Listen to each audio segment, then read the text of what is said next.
Mains रिया यानी कि guilty mind crime का एक एसेंशियल एलिमेंट है। तो आइए इसके मीनिंग और इसकी एप्लीकेबिलिटी को समझते हैं, साथ ही ये भी समझेंगे कि क्या मेंस रिया के कुछ एक्सेप्शंस होते हैं। हम बात करते हैं मेंस रिया की, इससे रिलेटेड कुछ टर्मिनोलॉजीज हैं जो स्टैट्यूट में यूज होती हैं, जो एनीवेज आपको पता होना चाहिए।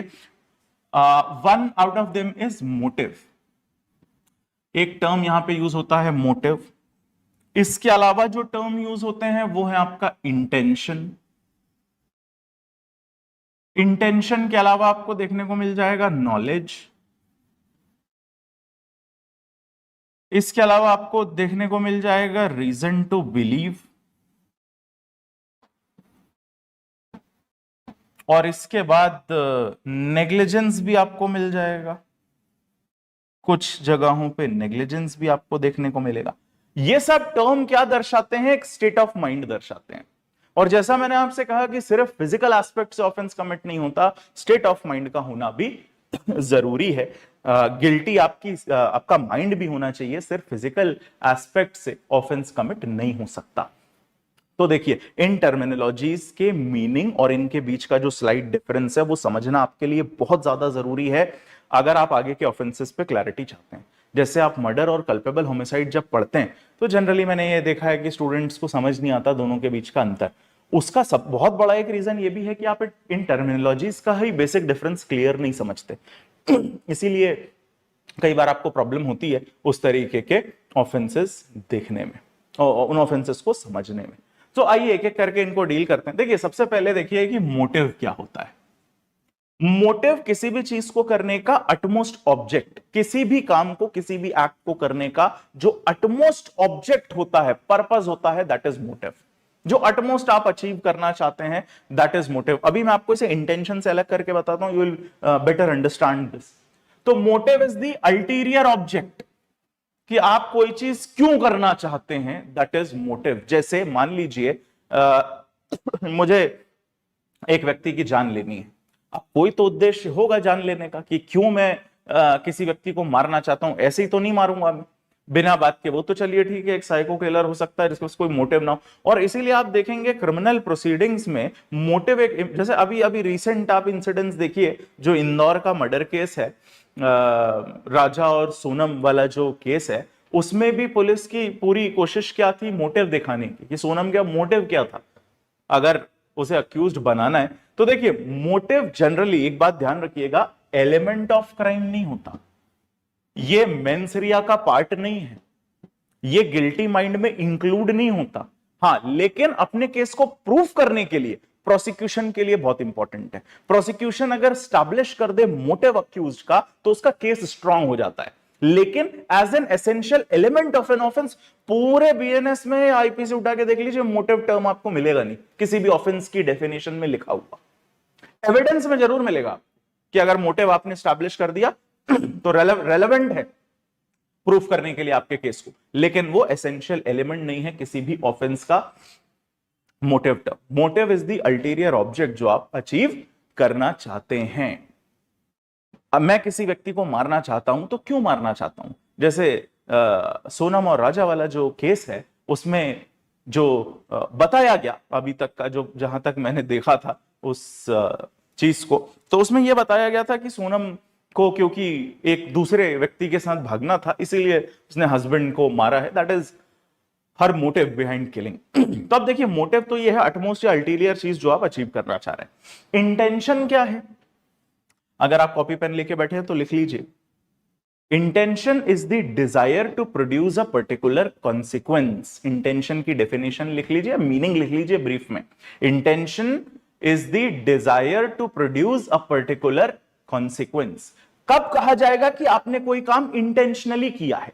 जब आप किसी एक्ट को करते समय जानते हैं कि इसके कॉन्सिक्वेंसेस क्या होंगे और आप चाहते हैं कि वो कॉन्सिक्वेंस प्रोड्यूस हो, तब कहा जाएगा कि आपने इंटेंशनली ये काम किया। इसको भी एक एग्जांपल से समझ लीजिए।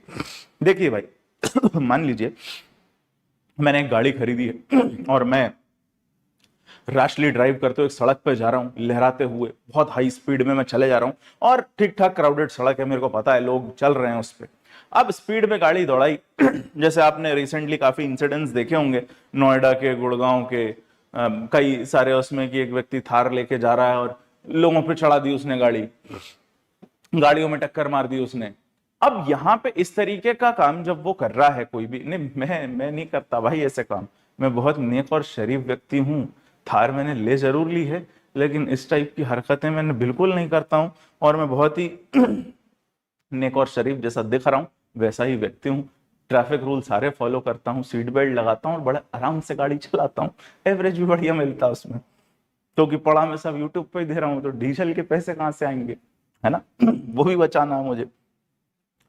तो देखिए, अगर मान लीजिए इस तरीके से रैश ड्राइव करते हुए मैं जा रहा हूं एक सड़क पे, अब यहां मैं ये चाहता नहीं हूं कि किसी पर्टिकुलर व्यक्ति की मैं जान लूं या उसे मेरी इस एक्ट से इंजरी पहुंचे। मैं ये डिजायर, उस एक्ट को करते समय, उस गाड़ी को इस तरीके से चलाते समय मैं बिल्कुल डिजायर नहीं करता कि किसी व्यक्ति को नुकसान पहुंचे, किसी की मौत हो मेरे एक्ट से। मैं तो सिर्फ अपनी गाड़ी के मजे लेना चाहता हूं, मेरा तो बस यही चीज मैं डिजायर कर रहा हूं कि भाई मेरे को बढ़िया चलाना है, लहराना है, घुमाना है, ये है मेरी डिजायर। मेरी डिजायर किसी की डेथ कॉज करना नहीं है।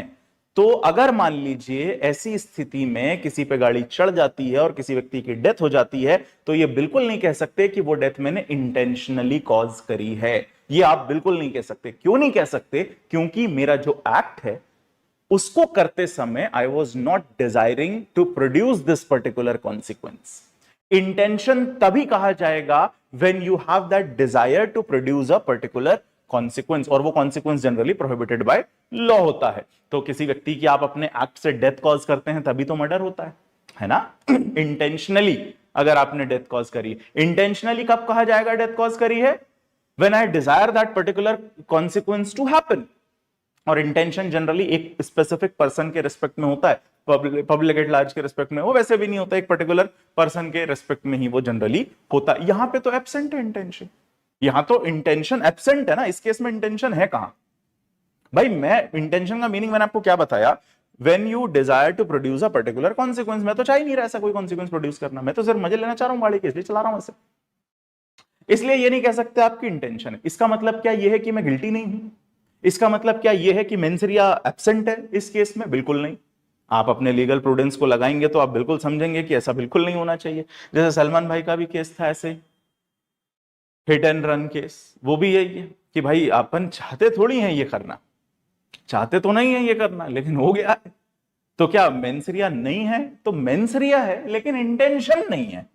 इंटेंशन उसको नहीं बोल सकते। इंटेंशन तब होगा, जैसे राजा सोनम के केस में आप समझ लीजिए, जो जो थ्योरी बताई गई थी, मैंने अभी लेटेस्ट एपिसोड फॉलो नहीं करे उस चीज के, पुराना ही जो मैं देख रहा था, तो उसमें ये कहानी बताई गई कि वो एक ऐसी खाई जैसी जगह पे ले गए और एक धारदार हथियार जो वहां मिलता है स्पेसिफिक, उससे हमला किया गया राजा के ऊपर। तो देखिए, जब एक हथियार से किसी के ऊपर हमला किया जा रहा है, दिस इज एन एक्ट। इस एक्ट से आप क्या कॉन्सिक्वेंस प्रोड्यूस होगा या करना चाहते हैं?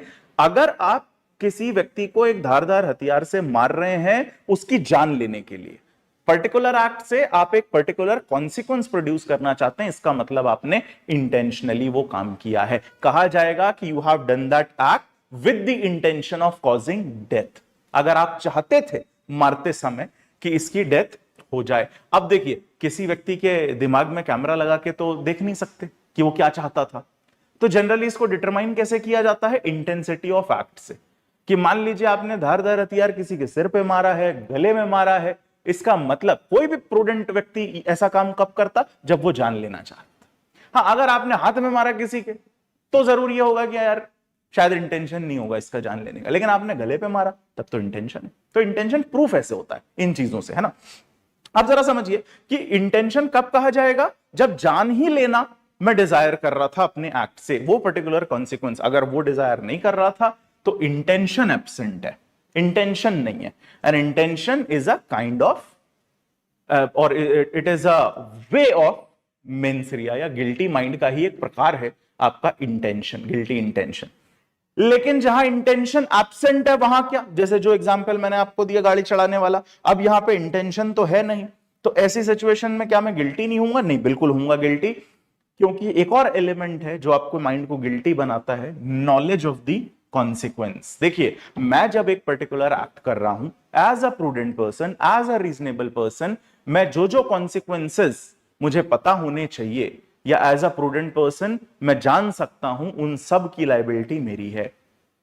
तो जब मैं इस तरीके से गाड़ी चला रहा हूं, सामने सड़क पे लोग चल रहे हैं और मैं काफी हाई स्पीड में लहराते हुए गाड़ी चला रहा हूं, तो एज अ प्रूडेंट, भले मैं चाहता नहीं हूं किसी की जान लेना, मैं डिजायर नहीं कर रहा हूं वो कॉन्सिक्वेंस, लेकिन एज अ प्रूडेंट पर्सन मैं इस बात को जानता हूं, अवेयर हूं, नॉलेज है मेरे पास कि मेरे इस एक्ट से डेथ हो सकती है किसी व्यक्ति की, या डेथ हो जाएगी किसी व्यक्ति की। तो ये जानकारी होना भी मेरे माइंड को गिल्टी बनाता है, भले ही मैं डिजायर नहीं कर रहा था। क्यों नहीं कर रहा था डिजायर वो पर्टिकुलर कॉन्सिक्वेंस? क्योंकि मुझे तो गाड़ी के मजे लेने थे भाई, मेरे को जान लेना था ही नहीं। तो यहां पे अगर मान लीजिए मैं इस तरीके से ड्राइव कर रहा हूं और मुझे सिर्फ पता है कि इस एक्ट के मेरे क्या क्या कॉन्सिक्वेंस हो सकते हैं, तो भी मेरा माइंड गिल्टी है, क्योंकि एज अ प्रूडेंट पर्सन मैं जानकारी रखता हूं उन कॉन्सिक्वेंसेस की। तो नॉलेज भी आपको कई जगह एक एलिमेंट मिलेगा जो आपके माइंड को गिल्टी बनाता है। अब देखिए, ये जो टर्म अपन डिस्कस कर रहे हैं, जैसे मोटिव आपको किसी भी ऑफेंस के डेफिनेशन में नहीं मिलेगा, लेकिन इंटेंशन मिलेगा, नॉलेज मिलेगा। आप मल्टीपल ऑफेंसेस की डेफिनेशन अभी मेरे साथ पढ़ेंगे, अभी हम लोग एक एक करके डेफिनेशंस भी पढ़ना स्टार्ट करेंगे। उन डेफिनेशंस में टर्मिनोलॉजी लिखी होगी, जैसे डिसऑनेस्ट इंटेंशन, डिसऑनेस्टली मतलब डिसऑनेस्ट इंटेंशन, थेफ्ट के लिए इंटेंशन होना जरूरी है। कुछ ऑफेंसेस में सिर्फ नॉलेज से भी काम चल जाता है, कुछ में दोनों लिख दिए हैं कि इंटेंशन हो तो भी गिल्टी है, नॉलेज था आपको कि आपके एक्ट से ये कॉन्सिक्वेंस प्रोड्यूस हो सकता है तो भी आप गिल्टी हैं, नॉलेज में भी आप कई बार गिल्टी हो जाते हैं। ठीक, इसके बाद एक और टर्म आता है हमारा रीजन टू बिलीव। अब रीजन, ये धीरे धीरे देखिए डिग्री कम होगी आपकी। Intention is the highest degree of mains Riya, knowledge उससे थोड़ा कम, रीजन टू बिलीव थोड़ा और कम। नॉलेज भी नहीं है लेकिन रीजन टू बिलीव। अब देखिए रीजन टू बिलीव में डिफरेंस क्या, क्योंकि आईपीसी में भी अब ये टर्म जो है डिफाइंड है। बाकी जितने टर्म अभी हमने देखे, चाहे मोटिव हो, चाहे इंटेंशन हो, चाहे नॉलेज हो, इनकी डेफिनेशन ना आईपीसी में दी थी ना बीएनएस में थी। लेकिन ये जो टर्म है रीजन टू बिलीव, ये आईपीसी में भी डिफाइंड था, ये बीएनएस में भी डिफाइन करा गया है। रीजन टू बिलीव का मीनिंग होता है, मतलब होता है sufficient cause to believe. Reason to believe का मतलब क्या है? Sufficient cause to believe. इसका मतलब आपके पास पर्याप्त कारण थे किसी चीज को बिलीव करने के। नॉलेज मतलब एक्चुअल नॉलेज ऑफ फैक्ट, कि भाई मैं सड़क पे गाड़ी चला रहा हूं स्पीड में तो कोई भी सामने आके निपट सकता है, जानकारी। रीजन टू बिलीव एग्जैक्ट जानकारी नहीं है मेरे पास, लेकिन मैं अंदाजा लगा सकता हूं कि यार ये हो सकता है। ये कैसे होता है इसको समझिए। जैसे कुछ आप ऑफेंस देखेंगे स्टोलन प्रॉपर्टी वगैरह से रिलेटेड, वहां पे आपको रीजन टू बिलीव मिलेगा स्टोलन प्रॉपर्टी से रिलेटेड। जैसे मान लीजिए अभी ये जो लेक्चर मैं आपके साथ कर रहा हूं, इसके बाद मैं घर जाता हूं रात को, मान लीजिए 10:30 11 बज रहे हैं या 12 बज रहे हैं रात के, मैं घर जा रहा हूं और एक सुनसान जगह पे एक व्यक्ति मेरे पास आता है और उसके पास कुछ गोल्ड की चीजें हैं, सोने की कुछ चीजें वो लेकर आता है, बड़े ही सस्ते दाम में वो बेच रहा है। या कोई भी महंगी चीज, आप समझ लीजिए आईफोन का लेटेस्ट मॉडल लेकर वो आया मेरे सामने, एकदम डब्बे में पैक बढ़िया, और सिर्फ 1 या 2 फोन उसके पास हैं ऐसे, और वो लाके मुझे बहुत ही कम प्राइस में 10,000 15,000 में वो कहता है कि सर अगर लेना हो तो ले लो ये फोन, बिल नहीं है मेरे पास लेकिन जेन्युइन फोन है, बिल आपको बाद में दे दूंगा, अभी बिल नहीं है लेकिन इस प्राइस में आप ले लो, सेल में मिले हैं मुझे और इस प्राइस में मैं बेच रहा हूं। अब देखिए यहां पे अगर मान लीजिए वो प्रॉपर्टी में रिसीव कर लेता हूं, तो क्या कोई ये कह सकता है कि चोरी की प्रॉपर्टी थी, स्टोलन प्रॉपर्टी मैंने रिसीव करी है इंटेंशनली? कोई ये एलिगेशन मेरे ऊपर लगा सकता है क्या कि मेरा इंटेंशन था, मुझे पता था और मेरा इंटेंशन था चोरी की प्रॉपर्टी लेने का और उससे फायदा उठाने का? नहीं, इंटेंशन तो हो ही नहीं सकता इस केस में। कोई ये कह सकता है कि आपके पास नॉलेज था कि वो प्रॉपर्टी जो आपने ली है वो चोरी की है, क्योंकि स्टोलन प्रॉपर्टी में डील करना भी अपने आप में ऑफेंस है। तो क्या कोई मुझसे ये कह सकता है कि आपको नॉलेज था कि वो चोरी का? भाई नॉलेज कहां से होगा, मेरे को क्या पता वो आदमी कहां से आया, कहां से फोन लेके आया, मेरे को तो फैक्ट तो पता नहीं उसके मेरे को एग्जैक्टली, तो आप नॉलेज भी नहीं बोल सकते। लेकिन क्या बोल सकते हैं यहां, that you had reason to believe that those phones were stolen. Reason to believe मतलब सफिशिएंट कॉज टू बिलीव, इसको कहते हैं sufficient cause.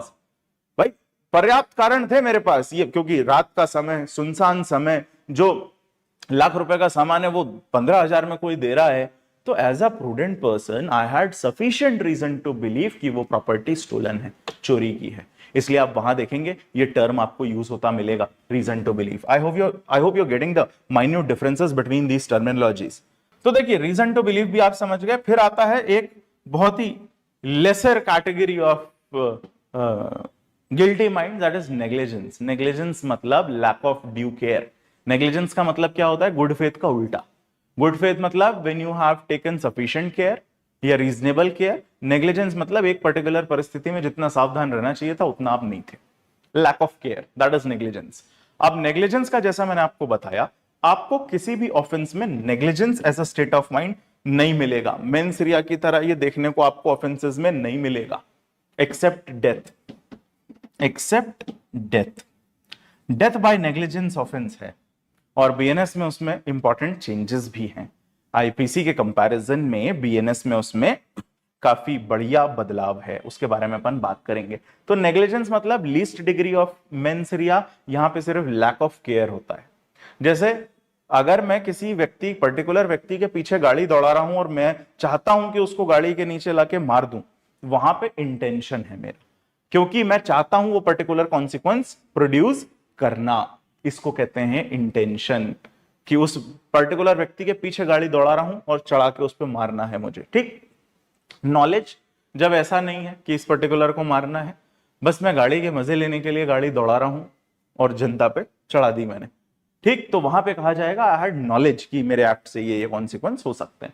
Reason to believe मैंने आपको बता ही दिया। नेग्लिजेंस कब होगा? नेग्लिजेंस को भी समझ लीजिए। नेग्लिजेंस मतलब मेरी तरफ से बस जितनी केयर होनी चाहिए थी उतनी नहीं थी, मैंने कुछ एड ऑन नहीं किया अपने एक्ट में। अच्छा, इसी से रिलेटेड, नेग्लिजेंस से रिलेटेड एक टर्म और होता है रैशनेस, लेकिन वो हमारे बहुत ज्यादा काम का नहीं है, इसलिए उसकी डिटेल में अपन फिलहाल नहीं जाएंगे। तो नेग्लिजेंस में बेसिकली मैंने खुद से कुछ नहीं किया, सिर्फ कुछ प्रिकॉशंस थे जो मुझे लेने चाहिए थे, मैंने नहीं लिए। जैसे गाड़ी चलाते चलाते मैं रीजनेबल स्पीड में गाड़ी चला रहा हूं, कोई रैश ड्राइविंग नहीं हो रही है, एकदम जैसे चलना चाहिए वैसे चल रहा हूं, लेकिन for a fraction of second मैंने अपना मोबाइल फोन ऑपरेट कर लिया। For a fraction of second mobile phone देख लिया, इतने में कोई सामने आया, मैंने उसको उड़ा दिया। That is negligence. ये होता है नेग्लिजेंस। यहां नॉलेज भी नहीं है, क्योंकि नॉलेज होता तो मैं ऐसा नहीं करता, नॉलेज था ही नहीं। This was lack of care. तो ये आएगा आपका नेग्लिजेंस में। और अगर आपने डेथ कॉज करी है तब ये मैटर करता है जनरली बीएनएस में। अदरवाइज आप देखेंगे negligence as a state of mind guilty mind में कंसीडर नहीं होता। I hope that is clear. तो ये जो, अच्छा, ये मोटिव जो है ये बिल्कुल अलग है। जैसा मैंने आपसे कहा भाई, इंटेंशन अलग हो गया। इंटेंशन मतलब पर्टिकुलर एक्ट का कॉन्सिक्वेंस, और वो कॉन्सिक्वेंस में क्यों प्रोड्यूस करना चाहता हूं इस मोटिव, इसको भी समझ लीजिए। वो पर्टिकुलर कॉन्सिक्वेंस में, जैसे अभी मैंने राजा सोनम का एग्जांपल आपको बताया कि एक व्यक्ति ने हथियार लेके जो विक्टिम है उसके ऊपर हमला किया, उसको मारा, तो वो जो हथियार से मैं वार कर रहा हूं उससे क्या कॉन्सिक्वेंस प्रोड्यूस करना चाह रहा हूं, वो इंटेंशन है मेरा कि मैं जान लेना चाह रहा हूं। जान क्यों लेनी है? अटमोस्ट अल्टीरियर ऑब्जेक्ट, उस व्यक्ति को मारना क्यों चाहता हूं मैं, दैट इज मोटिव। और लॉ इसको as an essential element consider नहीं करता कि मोटिव होना ही चाहिए आपका तभी ऑफेंस होगा, ऐसा नहीं है। इंटेंशन अगर है तो ऑफेंस कॉन्स्टिट्यूट आपका हो जाता है। इसको भी एक एग्जांपल से आप समझ लीजिए। जैसे मान लीजिए कि आप किसी दिन या मैं पर्टिकुलर किसी दिन एक जगह खड़ा हूं, एक महंगा सा रेस्टोरेंट है जिसके बाहर मैं खड़ा हूं, और एक कोई भूखा बच्चा मेरे पास आता है और कहता है सर कुछ खाने को दिला दो मुझे, और मेरे पास पैसे नहीं है। अब मैंने देखा उस रेस्टोरेंट में मेरे पास तो पैसे नहीं है, लेकिन कुछ दो चार बहुत रईस बच्चे वहां बैठ के ऑर्डर लेके कुछ कुछ खा रहे थे। वो काउंटर से ऑर्डर लेकर आ रहे थे और टेबल पे उन्होंने रखा था, फिर एक और ऑर्डर लेने वो काउंटर की तरफ चले गए। अब मैंने देखा कि यार ये बच्चा भूखा है जो मुझसे खाना मांग रहा है, और जो अंदर है वो ऑर्डर पे ऑर्डर किए जा रहे हैं, इनके पास तो बड़े पैसे हैं। मैं जाता हूं उस रेस्टोरेंट के अंदर महंगे से, और जो ऑलरेडी किसी ने ऑर्डर किया हो उनके टेबल से उठा के ले आता हूं। उठा के लाके इस बच्चे को खाने के लिए मैंने दे दिया जो भूखा था। अब यहां पे जो एक्ट मैंने किया कि किसी और का खाना जिसके लिए कोई और एंटाइटल्ड था लीगली लॉफुली, वो मैंने उठा के ले आया और एक ऐसे व्यक्ति को फायदा पहुंचा दिया उससे जो उसके लिए लीगली एंटाइटल्ड नहीं था। इसमें अगर देखा जाए तो जो मेरा मोटिव है, मैंने ये क्यों किया, मैंने क्यों ये खाना उठा के उसको दिया, उस भूखे बच्चे को खाना खिलाना वाज माय मोटिव, है ना। अल्टीरियरली मैं, या अटमोस्ट मेरा ऑब्जेक्ट क्या था, मैं क्या अचीव करना चाहता था, ये अचीव करना चाहता था कि उस भूखे बच्चे को खाना मिल जाए, इनके पास तो बहुत पैसे हैं, कुछ और ऑर्डर करके खा लेंगे ये। लेकिन भाई लॉ कहता है ये थेफ्ट है, क्यों? क्योंकि जब मैंने वो प्रॉपर्टी मूव करी, वो खाना मैंने मूव करा उस टेबल से, वहां पे मैं क्या कॉन्सिक्वेंस, वो मैंने इंटेंशनली, डिसऑनेस्ट इंटेंशन, मेरा इंटेंशन डिसऑनेस्ट कब हो जाएगा, तो वो सब अभी अपन पढ़ेंगे डेफिनेशन में। डिसऑनेस्ट का मतलब होता है ऐसा, ये इंटेंशन कि मेरे एक्ट से किसी व्यक्ति का को रॉन्गफुल लॉस हो या फिर किसी व्यक्ति को रॉन्गफुल गेन हो।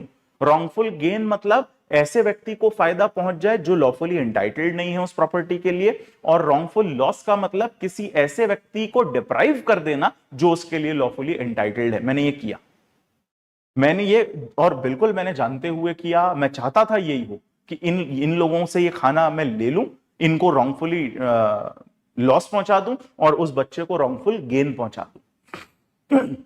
ये इंटेंशन मेरा था यहां पे। हाँ, अटमोस्ट ऑब्जेक्ट क्या अचीव करना चाहता था कि भूखे बच्चे को खाना मिल जाए। Law will not consider that, law will not consider that, it will still be considered as theft. Why it will be considered as theft? क्योंकि मेरा इंटेंशन यहां डिसऑनेस्ट हो गया। क्यों है डिसऑनेस्ट इंटेंशन? क्योंकि एक व्यक्ति को रॉन्गफुल गेन पहुंचा रहा हूं जो एंटाइटल्ड नहीं है, और एक व्यक्ति को रॉन्गफुल लॉस पहुंचा रहा हूं, वही करने के लिए मैं वो एक्ट कमिट कर रहा हूं। मुझे पता है इसका यही कॉन्सिक्वेंस है और मैं चाहता हूं वो कॉन्सिक्वेंस प्रोड्यूस करना। कहने का मतलब इंटेंशन है मेरा यहां पे। I hope you are getting this. अब अगर आप देखें कि मोटिव तो बढ़िया है इधर, अगर मोटिव कंसीडर करने लगे लॉ तो मोटिव तो बढ़िया है, लेकिन भैया मोटिव से कुछ नहीं। अब इसकी एक स्टोरी बना के इंस्टाग्राम पे डाल दी जाए तो जितने पढ़ाने के वीडियो पे लाइक नहीं आते हैं, उससे ज्यादा यही करके शायद वायरल हो जाऊंगा। पढ़ा के तो नहीं हो पा रहा, यहां बच्चे शेयर ही नहीं कर रहे वीडियो पढ़ाने वाला, लेकिन अगर ये मैं कर दूं तो वायरल हो जाऊंगा। लेकिन टेक्निकली देखा जाए तो it is an unlawful act, ये ऑफेंस है। और कौन सा ऑफेंस है? ये थेफ्ट है। ये कोई बहुत बढ़िया काम नहीं करा आपने, ये थेफ्ट कमिट किया है आपने। बस ये डिफरेंस होता है एक लेमैन में और एक लॉ ग्रेजुएट में। और इसीलिए मैं आप सबसे बार बार आग्रह करता हूं कि इस बात को समझिए, इस चीज को रियलाइज करिए। इमोशंस पे लॉ नहीं चलता, लॉ चलता है फैक्ट्स पे, एविडेंसेस पे। पनिशमेंट की बात करेंगे तब और इस चीज पे बात करेंगे हम, तो एटलीस्ट जो लॉ ग्रेजुएट्स हैं उनसे तो ये एक्सपेक्टेशन है कि नहीं? तो ध्यान रखिएगा इस चीज को, ये जो डिफरेंस है इसको ध्यान रखिएगा, आगे सभी जगह काम आना है। आई hope that is clear, element clear है, मेंस रिया के अलग अलग एसेंशियल्स हैं वो भी हमने समझ लिए। अब आइए आगे बढ़ते हैं। इसमें एक चीज और यहां पे इंपॉर्टेंट है, अब मैं आ रहा हूं थोड़ा सा, क्योंकि ये सब भी प्री के पर्पसेस से भी इंपॉर्टेंट है, मीनिंग भी पूछा जाता है। इनमें से क्या, सीधा सीधा आप किसी भी स्टेट के एग्जाम में देखेंगे क्वेश्चन आता है, इनमें से क्या मेंस रिया कॉन्स्टिट्यूट करता है, और उसमें मोटिव भी होता है ऑप्शन में, तो मोटिव कॉन्स्टिट्यूट नहीं करता मेंस रिया। ये बात आप समझ गए हैं बहुत अच्छे से।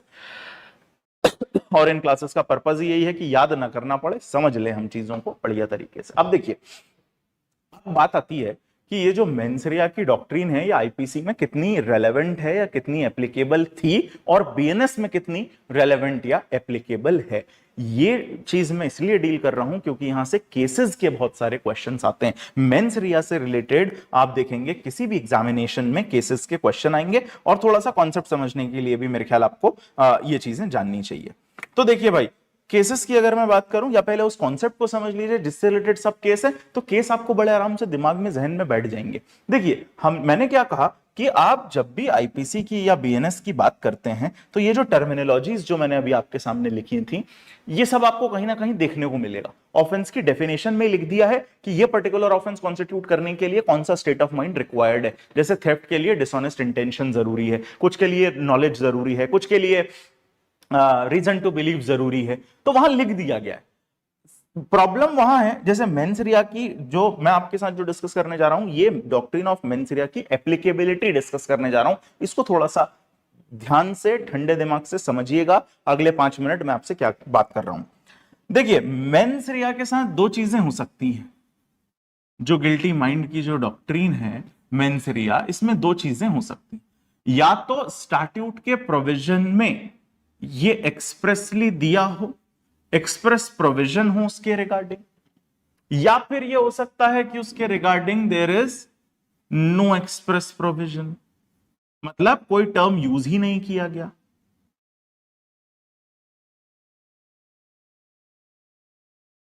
जैसे कुछ ऑफेंसेस यहां भी आपको मिलेंगे, बीएनएस में भी आप कुछ ऑफेंसेस देखेंगे जिनमें कोई स्टेट ऑफ माइंड लिखी ही नहीं है, जैसे किडनैपिंग।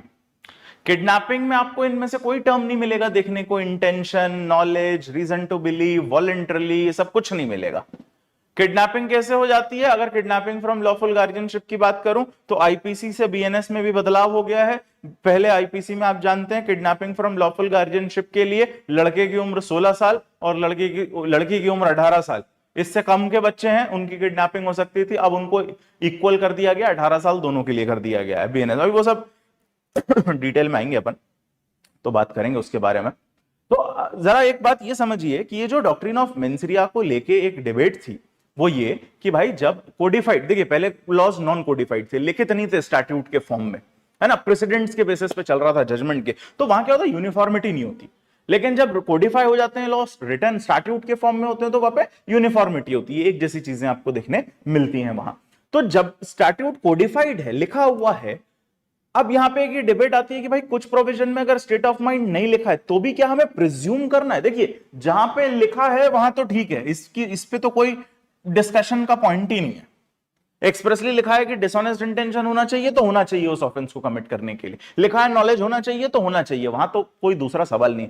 सवाल आता है इन केसेस में where there are no express provision, तो क्या जनरल डॉक्ट्रिन ऑफ मेंसरिया से कोर्ट्स को यह प्रिज्यूम करना चाहिए कि भले लेजिस्लेचर ने लिखा नहीं है कोई टर्म, तो भी क्या हमें यह प्रिज्यूम करना चाहिए कि इसका इंटेंशन, नॉलेज या कुछ ना कुछ इसको होना चाहिए, गिल्टी माइंड होना चाहिए, तभी हम इसको कन्विक्ट करेंगे, नहीं तो नहीं करेंगे?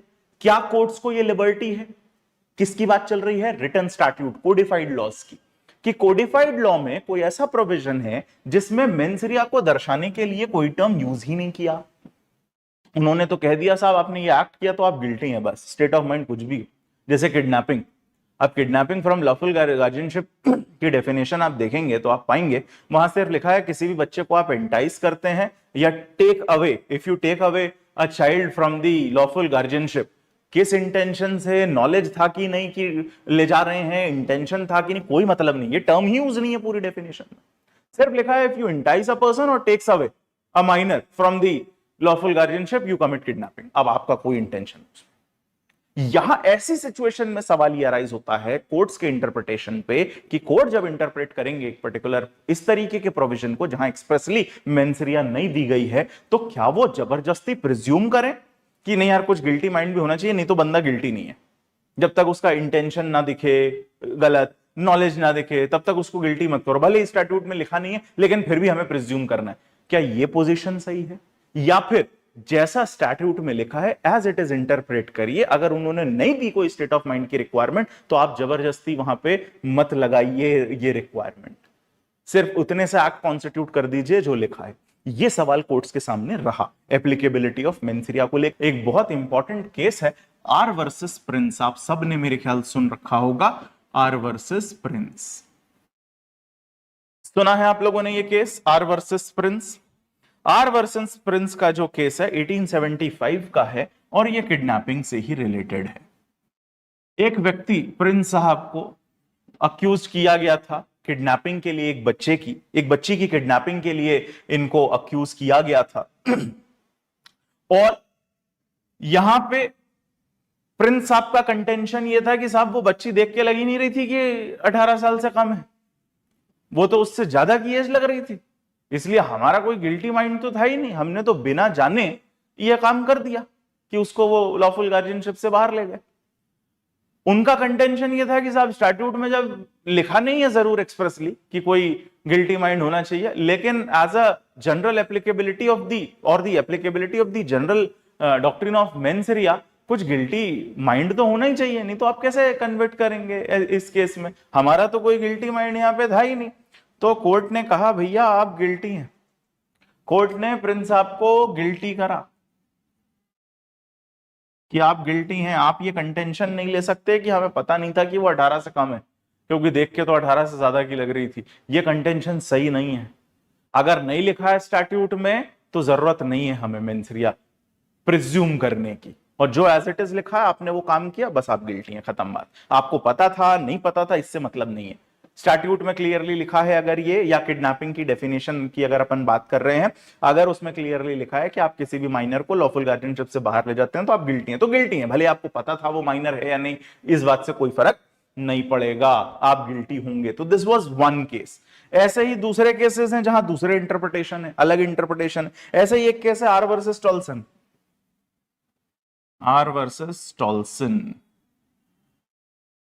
ये कब का केस है भाई? आर वर्सेस टॉल्सन है हमारा 1889, 1889 का केस है। अब आर वर्सेस टॉल्सन में क्या हुआ था कि एक मैडम थी मिसेस टॉल्सन, इन साहब की वाइफ। टॉल्सन साहब लापता हो गए कुछ सालों के लिए, ऑब्वियसली 7 साल से कम थे वो, क्योंकि 7 साल बाद तो प्रिज्यूम कर लिया जाता है लॉ में, अगर 7 साल तक किसी व्यक्ति को देखा सुना ना गया हो तो ये आप ये प्रिज्यूम कर सकते हैं, लॉ ही ये प्रिज्यूम कर लेता है that the person is dead now. लेकिन 7 साल नहीं हुए थे, उसके पहले ही 2-3 साल मान लीजिए हुए। अब 2-3 साल हुए और मिसेस टॉल्सन को लगा कि टॉल्सन साहब अब वापस नहीं आएंगे, डेथ हो गई होगी। इस प्रिजम्पशन पे उन्होंने बाइगैमी कमिट कर ली, दूसरी शादी कर ली। अब बाइगैमी ऑफेंस कब होता है? जब आपका पहला वाला स्पाउस जिंदा है और उसके जिंदा रहते हुए आपने दूसरी शादी कर ली। अब मिसेस टॉल्सन को जब प्रोसिक्यूट किया गया तो मिसेस टॉल्सन का कंटेंशन यह था कि साहब हमने तो जेन्युइन बिलीफ में कर ली, हमारी तरफ से कोई एज सच इंटेंशन गलत नहीं था। अब टॉल्सन साहब का 3 साल से 2 साल से अता पता ही नहीं था कहां है, और हमें बिल्कुल सारी संभावनाओं से ये लग रहा था कि उनकी डेथ हो चुकी है। इस प्रिजम्पशन पे हमने तो दूसरी शादी कर ली, तो कोर्ट ने यहां पे उन्हें गिल्टी नहीं करा। She was not held guilty. Court ने कहा यार सही बात है, भले वहां लिखा नहीं है, भले बाइगैमी में, जैसे आप यहां भी पढ़ेंगे तो इंटेंशन की बात नहीं है, तो यहां कोर्ट ने बेनिफिट दे दिया मिसेस टॉल्सन को कि ठीक है यार उन्होंने जानबूझ के नहीं किया ऐसा, और उन्हें पता नहीं था कि हस्बैंड की डेथ हो गई है, मिसकंसेप्शन में उन्होंने ऐसा कर लिया, इसलिए उनको ये छूट दे दी जाए, और उनका कन्विक्शन नहीं किया। किसमें? Mrs R versus Toulson. इसी की तरह फिर एक और केस था बाइगैमी से रिलेटेड, ये मैं बस इसलिए बता रहा हूं so that you can understand the difference between the two cases. R versus Toulson के बाद एक केस था R versus Stokes, R versus Stokes, ये 1921 का केस है, if I am not wrong, yes 1921। इस केस में भी सिमिलर सिचुएशन थी लेकिन थोड़ी अलग। ये जो स्टोक्स साहब थे, इनकी वाइफ ने इनसे कहा कि भाई डिवोर्स लेना है, अपन डिवोर्स ले रहे हैं, बस डॉक्यूमेंट तैयार हो रहे हैं, डॉक्यूमेंट तैयार करवा के मैं ला रही हूं, आप साइन करिए और हमारा डिवोर्स हो जाएगा। तो जो इनकी वाइफ थी, इन्होंने स्टोक्स साहब को बोल दिया कि हमारा डिवोर्स पक्का है, तुम भी लेना चाह रहे हो, मैं भी लेना चाह रही हूं, बस डॉक्यूमेंटेशन हो जाए, पेपर बन के आ जाए, अपन साइन करेंगे, डिवोर्स हो जाएगा, खत्म बात। अभी हुआ नहीं था डिवोर्स। अब ये जो साहब थे, इनको लगा यार अब हो ही तो रहा है डिवोर्स, तो चलो दूसरी शादी कर लें, और इन्होंने जाके दूसरी शादी कर ली। अभी ऑफिशियली डिवोर्स हुआ नहीं है और इन्होंने जाके दूसरी शादी कर ली। रुक ही नहीं पा रहे, बिल्कुल वो बैठे ही थे बिल्कुल कि बस इधर से हो तो दूसरी कर लें अपन। लेकिन अभी ऑफिशियली डॉक्यूमेंट्स पे वो हुआ नहीं था, लेकिन इस प्रिजम्पशन में कि यार हो नहीं है अब तो। यहां पे कोर्ट ने कहा, टॉल्सन का रेफरेंस भी दिया, लेकिन कोर्ट ने कहा साहब वो सर्कमस्टेंसेस अलग थे, ये सर्कमस्टेंसेस अलग है। वहां मिसकंसेप्शन में थी वो, क्योंकि वेयर अबाउट्स का पता नहीं था हस्बैंड के, यहां तो वाइफ सामने है, यहां तो आपको पता होने, आपको पूरी जानकारी है कि होने वाला डिवोर्स, अभी हुआ नहीं है, उसके बाद आपने शादी कर ली दूसरी, तो यहां आप गिल्टी हैं बाइगैमी के लिए, और इस केस में उनको गिल्टी करा गया बाइगैमी के लिए। कोर्ट ने कहा दोनों की सर्कमस्टेंसेस अलग हैं, ठीक है। ऐसा ही एक केस फिर आया, शिराज वर्सेस डिरेटसन। ये भी एक इंपॉर्टेंट केस है इस पर्टिकुलर पर्सपेक्टिव को समझने के लिए। तो that was Sherras versus de Rutzen, Sherras versus de Rutzen, ये भी एक इंपॉर्टेंट केस है। ये सब आपको ना प्री में भाई साहब क्वेश्चन मिलेंगे उधर, है ना, इसीलिए ये ध्यान रखना कि ये सब आपको क्वेश्चंस मिलेंगे वहां प्री में कि ये केस, इसमें से कौन सा केस मेंस एरिया से रिलेटेड है, कौन सा नहीं है। इसलिए मैं ब्रीफ बताते जा रहा हूं ताकि आपको याद रहे थोड़ा लंबे समय तक ये। तो शराज वर्सेस डीरेटसन की कहानी क्या थी कि यहाँ पे एक्साइज एक्ट का एक प्रोविजन था। एक्साइज एक्ट अभी भी अपन ने पढ़े हैं कई सारे स्टेट्स के लिए, राजस्थान का पढ़ा, गुजरात का पढ़ा, सब पढ़ा है, प्रोहिबिशन पढ़ा है गुजरात का। तो एक एक्साइज एक्ट में यह प्रोविजन लिखा था कि कोई भी व्यक्ति, कोई भी वेंडर अगर किसी ऑफिशियल ड्यूटी पे व्यक्ति है, अगर ऑफिशियल ड्यूटी पे है जिस समय, उस समय अगर लिकर सेल करेगा तो लाइबल होगा पनिशमेंट के लिए। कोई भी वेंडर जो सेल कर रहा है शराब, वो अगर ऑन ड्यूटी किसी व्यक्ति को, सरकारी नौकर को, सरकारी कर्मचारी को ऑन ड्यूटी अगर वो है, उस समय अगर लिकर देगा, सप्लाई करेगा, तो वो गिल्टी होगा। अब यहां पे एक ऐसे ही वेंडर को प्रोसिक्यूट किया जा रहा था इस बात के लिए कि एक पुलिस ऑफिसर को आपने, वो ऑन ड्यूटी था पुलिस ऑफिसर, आपने उसको शराब दी। यहां पे जो अक्यूज था उसका कंटेंशन ये था कि साहब मेरे को पता नहीं था वो ऑन ड्यूटी है, उसने यूनिफॉर्म नहीं पहन रखी थी, सिविल ड्रेस में था, मुझे क्या पता पुलिस वाला है और ड्यूटी पे है। ये कंटेंशन था इन साहब का। यहां पे वापस भाई सारी चीज आ गई कि भाई डेफिनेशन, जो एक्साइज एक्ट का भी जो प्रोविजन था वो ये बिल्कुल नहीं कहता था, वहां एक्सप्रेसली कहीं ये नहीं लिखा था कि आपको पता होना चाहिए कि वो पुलिस वाला, ऐसा नहीं लिखा था। वहां बस लिखा था कि कोई भी ऑन ड्यूटी ऑफिसर, उसको अगर आप लेकर सप्लाई करेंगे तो आप गिल्टी रहेंगे, ऐसा लिखा था। कोर्ट ने यहां पे लेकिन इनको रिलीफ दे दिया। कोर्ट ने कहा यार लिखा नहीं है, लेकिन मेंसरिया प्रिज्यूम किया जाना चाहिए, क्योंकि उस उस स्टैट्यूट का, उस लेजिस्लेचर का उस पर्टिकुलर लॉ को लेजिस्लेट करते समय इंटेंशन ये है कि जो गिल्टी माइंड हो, जिसको पता हो, उसी को पनिश किया जाए। और कोर्ट ने ये इंटरप्रिटेशन किया। कोर्ट ने कहा कि यार वो व्यक्ति गिल्टी नहीं है क्योंकि उसको जानकारी नहीं थी that the officer is on duty, और इसीलिए उसको जो लिकर वेंडर था उसको गिल्टी नहीं ठहराया गया। तो यहां पे कोर्ट ने क्या करा, प्रिज्यूम कर लिया। लिखा नहीं है एक्सप्रेसली प्रोविजन में कि कोई मेंसरिया रिक्वायर्ड है, लेकिन इन्होंने प्रिज्यूम कर लिया। अब समस्या यह है, ये आती है इन सारे केसेस को देखने, सुनने, समझने के बाद कि ये क्लैरिटी नहीं मिलती कि भैया स्टैट्यूट्स में क्या होना चाहिए। तो मॉडर्न केसेस में ये कह दिया गया क्लियर बाद में कि जो कोडिफाइड लॉज हैं वो अपने आप में कॉम्प्रिहेंसिव होते हैं, उसमें हर चीज लिखी है, तो लेजिस्लेचर का जो इंटेंशन होगा वो उन्होंने लिख दिया है। इसलिए आप अपने से दिमाग मत लगाइए, कोर्ट्स अपने से इंपोज ना करें, जैसे शराज वर्सेस डीरेटसन में कर दिया आपने, कि आपने उसको कन्विक्ट इसलिए नहीं किया क्योंकि कोई गिल्टी माइंड वहां पे था नहीं, गिल्टी माइंड एब्सेंट था। तो भैया अब पोजीशन, करंट पोजीशन ये है कि अगर एक्सप्रेसली नहीं लिखा है कोई state of mind, guilty mind, तो ऐसे केस में आपको प्रिज्यूम नहीं करना है। And the same interpretation will apply on BNS also, क्योंकि बहुत सोच समझ के स्टैट्यूट को बनाया गया है। आईपीसी को रिप्लेस करते हुए, ध्यान रखिएगा, आईपीसी को रिप्लेस करते हुए स्टैट्यूट आया है। जो नेसेसरी चेंजेस करे जाने थे इस कोड में एज पर द लेजिस्लेचर वो करे गए हैं। इसलिए यहां पे भी वही इंटरप्रिटेशन लागू होगा कि अगर एक्सप्रेसली गिल्टी माइंड दर्शाने वाली कोई टर्मिनोलॉजी यूज हुई है, तभी उस चीज को वहां पे गिल्टी माइंड लगाया जाए। अगर एक्सप्रेसली नहीं है, कहने का मतलब स्ट्रिक्ट लाइबिलिटी, और ऐसे ऑफेंसेस जिनमें मेंसरिया की जरूरत नहीं होती उनको कहते हैं ऑफेंसेस ऑफ स्ट्रिक्ट लाइबिलिटी, कि irrespective of your state of mind आप गिल्टी होंगे।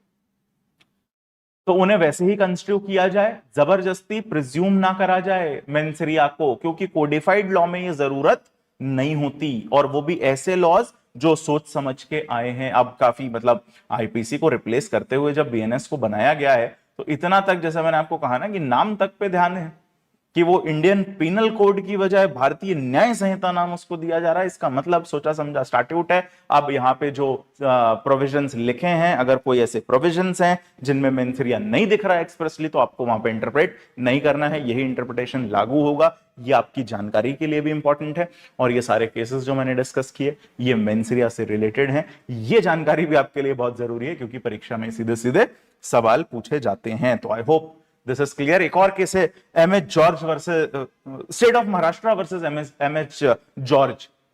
इसके बारे में भी शायद आप लोगों ने सुना हो।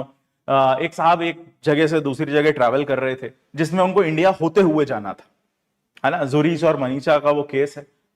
तो दो फॉरेन सिटीज हैं, भारत होते हुए उनको जाना था, और जब वो ट्रैवल कर रहे थे उसी समय एक नोटिफिकेशन आया कि भारत होते हुए भी अगर कोई जा रहा है तो एक पर्टिकुलर क्वांटिटी से ज्यादा गोल्ड अगर वो कैरी कर रहा है तो इस बात को उसे नोटिफाई करना है इंडियन अथॉरिटीज को।